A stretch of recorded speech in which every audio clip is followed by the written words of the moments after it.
Welcome back sa aking YouTube channel, Jeremy's TV, Manila. Anyway guys, wala nang pong bayad ko, libre lang, tulungan na lang din sa kapwa mo. Alright?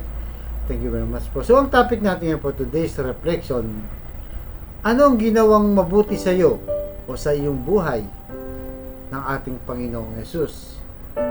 Sa dami ng mga problemang nakikita natin ngayon, sa gulo ng mundo, sa bilis ng takbo ng panahon, kasi ano na ngayon, magpapasko na guys, at malapit na rin matapos yung taon.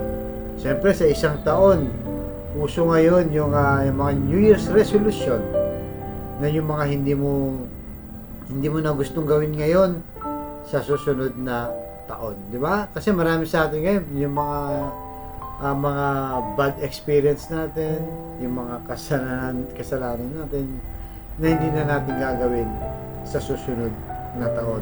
Pero pagdating ng next year, ganun na naman ulit. Sa dami ng problema ng mundo o ng bawat pamilya, dahil wala namang exempted dyan guys, lahat po tayo ay may problema. Pero sa kabila niyan, ano ang naging resulta, di ba, ng mga ginagawang mabuti sa iyo ng Diyos? Kung iyong babalikan yung mga buhay mo dati, ano ka ba noon? At ano ka na ngayon? So bilang unang simbang gabi, ito yung aral sa atin ng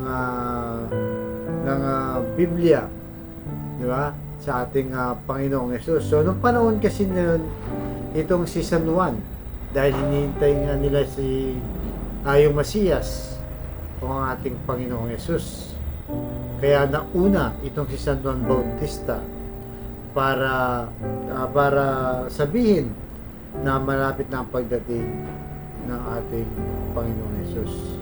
Diba? Kaya yung iba ng panahon na yun, hanggang sa ngayon, akala nila siya si Papa Jesus, itong si San Juan, dahil nagmimilagro din siya, diba?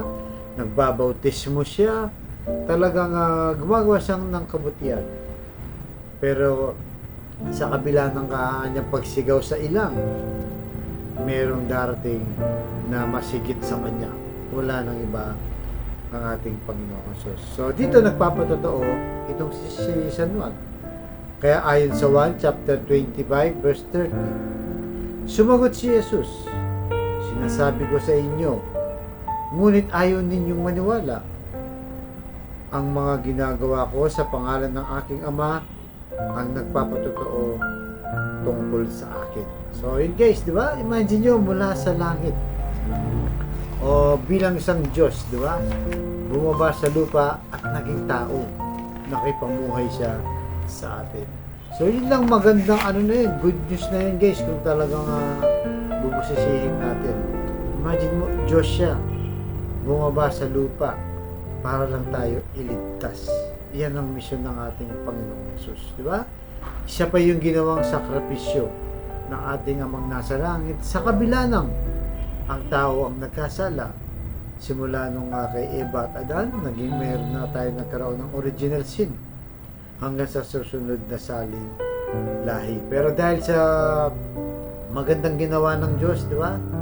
Iniligtas tayo ng ating Panginoong Yesus. Yan ang kanyang patotoo, na ang tao ay mahal ng Amang nasa langit. Kayo mismo guys, tanungin ko kayo sa iyong buhay, ano ba ang kabutihang nagawa sa inyo ng Diyos? Kasi maraming grasya ang binibigay ng Diyos araw-araw. Minsan baka hindi mo lang pinapansin dahil akala mo ay hindi pala blessing yun. Kahit mga maliliit na bagay, kahit sa personal na buhay guys, magpapatotoo ka kung anong naging mabuti na ginawa sa iyo ng Diyos. Sa akin personal, hindi naman po tayo pinanganak na mayaman, no? Talagang mahirap tayo, kasama tayo sa mga mahihirap. Pero sa kabila niyan, sa daming problema, kahirapan, sa awa ng Diyos, ngayong may pamilya, sariling pamilya na tayo guys. May 3 anak po kami pinag-aaral ng aking asawa ngayon. May isang college na at 2 high school. So nakakaraos at napag-aral namin ng aming mga anak sa mga private po. Hindi naman kami mayaman, pero nakakaraos kami dahil sa kabutihan ng Diyos. At isa nga sa dahilan, yun na nga, dahil unang simbang gabi, no? Unang araw ng simbang gabi. Taon-taon, talagang nagsisimba kami. Bilang pasalamat, di ba? Kasi imagine mo guys, kailangan mo ring magpasalamat, magsakripisyo. Nagsisimba kami tuwing madaling araw. Dito sa amin, sa lugar namin guys, alas 4, nagsisimula ang misa. So, mga alas 3, kailangan gising ka na. Pero okay lang yun, kahit puyat, kahit kasarapan ng tulog, tatayo ka para magbihis, di ba? Magsimba at magpasalamat sa Diyos. Dahil sa dami ng kabutihang ginawa sa atin ng Diyos. Hindi man tayo mayaman, hindi naman yung pinag-uusapan, yung malusog lang ang buong pamilya mo, walang may sakit, nakakakain ka 3 beses sa isang araw, diba? Nakakabili ka ng mga gamit mo, napakalaking biyaya na po. Di ba? Kasi yung iba mayaman, pero ang daming problema. Di ba? May mga malalang sakit. Di ba? O kahit ang may mga nasa middle class o mahihirap. Kaya kung ikaw ngayon ay nakikinig sa aking vlog o napapanood mo ako, napaka-bless mo. Kung normal na tao ka, wala kang karamdaman, di ba? Wala kang sakit, maayos ang pamilya mo, problema lang konti sa financial kasi lahat naman na problema, makakaraos din na saan mo. Para sa akin, yung pagsisimba namin ng simbang gabi, at hindi ng simbang gabi, kahit yung linggo-linggo na pagsisimba, hindi mo ma-perfect, ay napakagaan po sa buhay. Malaking kabutihan ang nadudulot sa aming buhay. Nagiging magaan. Di ba? Nagiging matatag kami sa pananampalataya, sa paglaban sa pagsubok.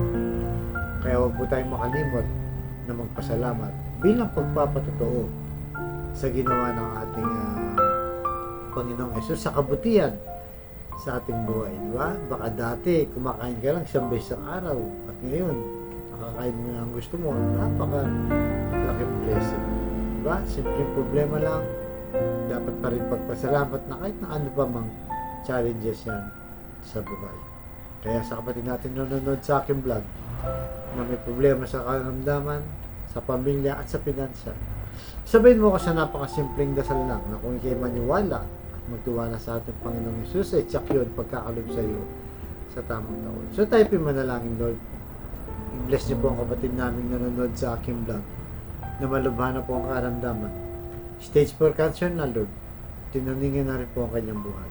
Ipuhin niyo po na yung mapagpagaling na kamay. Haplusin niyo po. Tanggalin niyo po yung kanyang karamdaman. Alam naman po namin na walang imposible sa iyo kung yung loloobin. At ganoon din po sa pamilyang nasisira na o nagkakagulo dahil sa hindi pagkakaunawaan at dahil sa hindi pagkakaintindihan.